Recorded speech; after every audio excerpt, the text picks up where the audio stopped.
दोस्तों बहुत सारे बिगनर फोटोग्राफर्स की ये शिकायत रहती है कि सर हमारे पास में जो है प्रोफेशनल फोटोग्राफर्स की तरह अच्छे लाइटिंग गियर नहीं होते हैं या स्टूडियो स्ट्रोब्स नहीं होते या महंगे आउटडोर फ्लैशेस नहीं होते या ओवरऑल कहने का मतलब है कि उनके पास में अच्छे खासे लाइटिंग गियर नहीं है। तो उनको ऐसा लगता है कि कैसे हम जो है प्रोफेशनल फोटोग्राफर्स की तरह फ़ोटोज़ को शूट कर सकते हैं बगैर without having any expensive lighting gear. तो आज इस वीडियो के अंदर मैं आपको ये बताने की कोशिश करूँगा कि भैया देखिए जो फ़ोटोग्राफ़ी है ना, वो सिर्फ़ एक फ़ोटोग्राफ़ी जो है वो एक स्किल्स का गेम है और वो स्किल आते हैं आपको लाइट को समझने के कारण। अगर आप लाइट को अच्छे से समझेंगे, लाइट के पैटर्न को अच्छे से समझेंगे, लाइटिंग को आप बहुत स्टडी करेंगे, तो आपके पास में अच्छे गियर हो या ना हो, चाहे महँगी लाइटिंग गियर हो, चाहे महँगे फ्लैशेज़ वग़ैरह नहीं होंगे, तो भी आप अच्छे पिक्चर्स निकालने में कामयाब रहेंगे। और इस वीडियो के अंदर मैं आपको वही कुछ समझाने की कोशिश करूँगा ताकि आपको किसी भी तरह से आपके अंदर इन्फीरियरिटी कॉम्प्लेक्स नहीं आना चाहिए कि यार मेरे पास में अच्छे गियर नहीं है तो अच्छी फ़ोटोज़ कैसे आएँगी। तो पहला एग्ज़ाम्पल दोस्तों मैं लेना चाहूँगा विंडो लाइटिंग से। देखिए अब जो लाइटिंग है ना, उसको समझना ज़रूरी है। एक लम्हा के लिए आप भूल जाइए किसी भी महँगे फ्लैश को या स्टूडियो स्ट्रोब्स को। यहाँ पर आप सिर्फ़ कॉन्संट्रेट करिए लाइटिंग पर। अब जो विंडो लाइटिंग है बेसिकली क्या है, वो भी तो लाइट ही है। यानी कि सूरज की लाइट है, वो विंडो से एंटर होके आपके रूम में आ रही है। अब वो लाइटिंग किस तरह से, वो लाइट किस तरह से एंटर हो रही है आपके रूम में, आपको उसको स्टडी करना है। अगर आप वो स्टडी कर लोगे, तो आपकी बहुत सारी प्रॉब्लम्स जो हैं, वो वैसे ही सॉल्व हो जाएँगी। उदाहरण के तौर पे मुझे एक पोर्टफ़ोलियो शूट करना था, एक मॉडल का एक्टर है इनफैक्ट वो, तो मुझे उसके फेस पे, उसका स्किन थोड़ा-सा डार्क था, उसके फेस पे मुझे जो है पानी के ड्रॉप्स दिखाने थे, काफ़ी सारी डिटेलिंग दिखानी थी और यहाँ पर मैंने किसी भी लाइटिंग का यूज़ नहीं किया है। लाइटिंग से मतलब है कि किसी भी लाइटिंग गियर का, चाहे वो स्टूडियो फ्लैश हो या आप कह सकते हैं ऑन कैमरा फ्लैश या आउटडोर फ्लैश वगैरह, किसी का इस्तेमाल नहीं किया। यहाँ पर मैंने सिर्फ़ जो है विंडो लाइटिंग का इस्तेमाल किया है। और विंडो लाइटिंग को कैसे किया, मैंने पहले स्प्रे किया पानी का ताकि मैं उस मॉडल के फेस को थोड़ा गीला कर सकूँ, थोड़ी बूँदें जो हैं वो दिखाई दें। और मैंने उसको बिल्कुल विंडो के पास में ले जाके बैठाया या कह सकते हैं खड़ा किया या पोजीशन किया और वहाँ पर मैंने गेज की सही तरह की लाइटिंग किस तरह से फॉल हो रही है। F8 के ऊपर मैंने अपर्चर को लॉक किया ताकि फेस की पूरी डिटेल्स मुझे अच्छे से मिले, एक-एक जो पानी की बूँद है वो दिखाई दे और आप स्क्रीन पे देख पा रहे हो कितना बेहतरीन शॉट जो है निकल के आया है। अगर मैं आपको नहीं बताऊँगा कि ये पिक्चर जो है मैंने विंडो लाइटिंग पे ली है, तो आप सोचेंगे पता नहीं कौन से महँगे फ्लैश पे ली है या कौन से स्टूडियो लाइटिंग के अंदर ली है। बट यहाँ पर सिर्फ़ जो है हमने अपने स्किल्स को यूज़ किया है। तो आप फ़ोटोग्राफ़ी स्किल्स पे कॉन्संट्रेट कीजिए, ना कि गियर के ऊपर। गियर आ जाएँगे टाइम के साथ में, बट जब तक आपके पास में अच्छे गियर नहीं है, आप लाइट, अब भैया जो सूरज है वो सबसे बड़ा लाइट सोर्स है और उससे बड़ी कोई लाइट नहीं है अभी भी।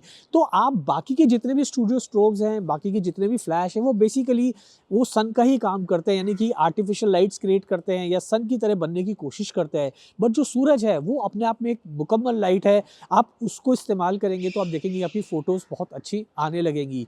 दूसरा जो पैटर्न है वो है, समझने की कोशिश करेंगे हम कि किस तरह से आपको अगर ब्लैक बैकग्राउंड का स्टूडियो वाला इफ़ेक्ट दिखाना है अपने फ़ोटोज़ के अंदर, तो यहाँ पर मैं आपको एक उदाहरण दिखाना चाहूँगा। एक मॉडल को मैं शूट कर रहा हूँ। आप देख रहे हैं मैंने उसको एक फैक्ट्री के बाहर नीचे बैठाया है हैट पहना के, और ताकि मैं जो है उस फैक्ट्री में जल रही ट्यूब लाइट को थोड़ा-सा ब्लर करके, थोड़ा-सा बोके या बैकग्राउंड के ब्लर का इफ़ेक्ट ले सकूँ और बाहर जो शाम की लाइट, यानी कि जो अवेलेबल लाइट है, उसको मैं इस्तेमाल करूँ। और वो जो लाइट थी उसको मैंने बेहतरीन ढंग से इस्तेमाल किया है। आई थिंक F2.8 पे या F2 के ऊपर मैंने ये पिक्चर शूट किया, आप स्क्रीन पे देख पा रहे हो और आप देख रहे हो कितना बेहतरीन इफ़ेक्ट मिला है। यहाँ हमने किसी भी तरह का फ्लैश यूज़ नहीं किया और चूँकि मॉडल बाहर बैठा है, एक फैक्ट्री के बाहर बैठा है, तो पीछे फैक्ट्री में पूरा अंधेरा ही अंधेरा है, तो वहाँ पर पूरा एक तरह का ब्लैक बैकग्राउंड क्रिएट हुआ है जो कि एक बेहतरीन इफ़ेक्ट दे रहा है। यहाँ पर भी मैंने जो है अवेलेबल लाइट का इस्तेमाल किया है दोस्तों।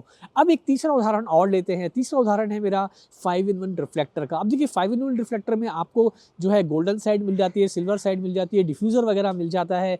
तो उसे आप इस्तेमाल करिए, मुश्किल से 600-700 रुपए से ₹1000 के अंदर आजकल जो है आपको एक 5-in-1 रिफ्लेक्टर मिल जाता है। और जब आप उसका सही इस्तेमाल करते हैं, यहाँ मैं आपको बताने वाला हूँ दोस्तों, आप एक फ़ोटो देख रहे हैं, ये मैंने गोल्डन आर में ली है और मैंने थोड़ा-सा जो रिफ्लेक्टर है उससे मैंने 5-in-1 रिफ्लेक्टर उसको इस्तेमाल किया अपने मॉडलिंग पोर्टफोलियो शूट के अंदर, सीधा नीचे मॉडल के नीचे प्लेस किया ताकि थोड़ी-सी लाइट का बाउंस जो है शाम की जाती हुई लाइट का, वो मॉडल के फेस पे मिले, थोड़ा-सा गोल्डन वाला इफ़ेक्ट है। और आप देख रहे हैं कि पिक्चर कितनी बेहतरीन आई है, बैकग्राउंड भी अच्छे से ब्लर हुआ है और लाइटिंग जो है वो परफेक्शन के साथ में है। यहाँ पे हमने किसी भी तरह के किसी भी महँगे लाइटिंग गियर का इस्तेमाल बिल्कुल भी नहीं किया है।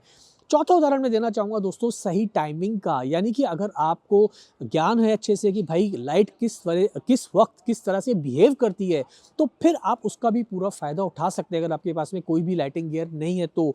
यहाँ पर आप देख रहे हैं मैंने एक शूटिंग किया था थाईलैंड में, बहुत पहले एक कैंपेन शूट किया था और मैंने प्योरली जो है इस्तेमाल किया है अवेलेबल लाइट का, क्योंकि जो मौसम था सुबह के टाइम में बिल्कुल वहाँ पर इवन लाइट होती थी और किसी भी तरह से जो है बहुत हार्श लाइटिंग का इफेक्ट नहीं था और उसका हमने पूरा फ़ायदा उठाया। मॉडल को मैंने, आप देख पा रहे हो, एक बिल्कुल नदी के पीछे आगे की साइड में परांडी पे बैठा दिया और पीछे के जो पहाड़ थे वो मुझे अच्छे से ब्लर करने थे, तो मैंने यहाँ पर 1.4 का अपर्चर यूज़ किया है, वो भी डे लाइट के अंदर। और थोड़ा सा मैंने कोशिश की है उसको 5 mm रिफ्लेक्टर से थोड़ा सा मॉडल के फेस को, उसके बॉडी पार्ट्स को हाईलाइट करने की, ताकि स्किन जो है थोड़ी सी सॉफ्ट नज़र आए। और आप स्क्रीन पे देख रहे हो कितना अच्छा इफेक्ट आया है। अब ये पिक्चर इसलिए अच्छी आ पाई क्योंकि लाइट को अच्छे से स्टडी किया, लाइट टाइमिंग के हिसाब से हमने शूट करा, यानी कि इस टाइम पे लाइट बहुत इवन थी, मौसम ने साथ दिया और ये पिक्चर हमें बेहतरीन, हमें एक पोर्ट्रेट हमें अच्छा खासा मिल गया। तो आपको इस बात को समझना ज़रूरी है कि भाई आपको किस तरह से अपनी लाइटिंग का इस्तेमाल करना है। एक और उदाहरण देना चाहूँगा दोस्तों, ये आप देख पा रहे हैं एक मॉडल का पिक्चर हमने जो लिया है और इस पिक्चर को हमने किस तरह से शूट किया है। यहाँ पर हमने मॉडल को अगेन एक कह सकते हैं कि कॉरिडोर के अंदर खड़ा किया जो कि बिल्कुल अंधेरा था और वहाँ पर हमने जो है पीछे का जो बैकग्राउंड है वो ऐसा रखा है जैसे कि आप स्टूडियो के अंदर ग्रे बैकग्राउंड्स देखते हैं बने हुए, चाहे वो जो क्लोथ वाले बैकग्राउंड आते हैं या आप पोर्ट्रेट्स के बैकग्राउंड बाजार में मिलते हैं, बिल्कुल उस तरह। लेकिन यहाँ हमने दीवार को यूज़ किया है और जो चलनी होती है, जो चाय की चलनी, उसको हमने थोड़ा सा लेंस के आगे रखा है और किस तरह से हमको बेहतरीन एक इफेक्ट मिला स्टूडियो वाला। तो यहाँ पर दोस्तों इस वीडियो को बनाने का मतलब यही था। बहुत सारे लोगों ने कहा कि सर आप फोटोग्राफी पे ट्यूटोरियल्स लाइए, तो मैं अगर आप चैनल को अच्छे से सपोर्ट करेंगे, अच्छे लाइक्स देंगे, तो ज़रूर मैं आपको लाइव फोटोग्राफी ट्यूटोरियल्स जो है आने वाले टाइम में पूरे शूट करके दिखाऊंगा जैसे हम लोग पहले बनाया करते थे। तो यहाँ पर इस वीडियो को बनाने का मकसद ही है कि आप किसी भी तरह से ये मत सोचिए कि अगर हमारे पास में ये गियर नहीं है, फलाना लाइट नहीं है, ढिमका लाइट नहीं है, वो वाला फ्लैश नहीं है, ये वाला फ्लैश नहीं है, तो भाई हम थोड़ा पीछे रह जाएंगे। बिल्कुल भी नहीं दोस्तों, आपको सिर्फ लाइट को सही तरीके से इस्तेमाल करना सीखना है और आप देखेंगे कि आपकी जो फोटोग्राफी है वो ना केवल नेक्स्ट लेवल पे जाएगी बल्कि लाइटिंग के बारे में आपकी जो जानकारी है वो काफ़ी बढ़ेगी। इससे आपकी फोटोग्राफी स्किल्स पे काफ़ी फ़र्क पड़ता है। तो आज का उम्मीद है वीडियो आपको काफ़ी हेल्पफुल लगा होगा। अगर ये वीडियो अच्छा लगा हो तो जल्दी से दे दो लाइक और चैनल अभी तक सब्सक्राइब नहीं किया है दोस्तों तो चैनल को कर दो सब्सक्राइब, क्योंकि जब आप चैनल सब्सक्राइब करते हो तो दिल को लगता है बहुत ही अच्छा। और यहाँ पर दोस्तों अभी अपना QR कोड भी लगा रहे हैं, अगर आप हमारे चैनल को सपोर्ट करना चाहते हैं तो please do support our channel, ताकि हम आपके लिए अच्छे फोटोग्राफी ट्यूटोरियल्स के, लाइव ट्यूटोरियल्स के अच्छे वीडियो आपके लिए ला सकें। आज के लिए इतना ही, जल्दी मिलते हैं फिर नए वीडियो के साथ। Thanks for watching.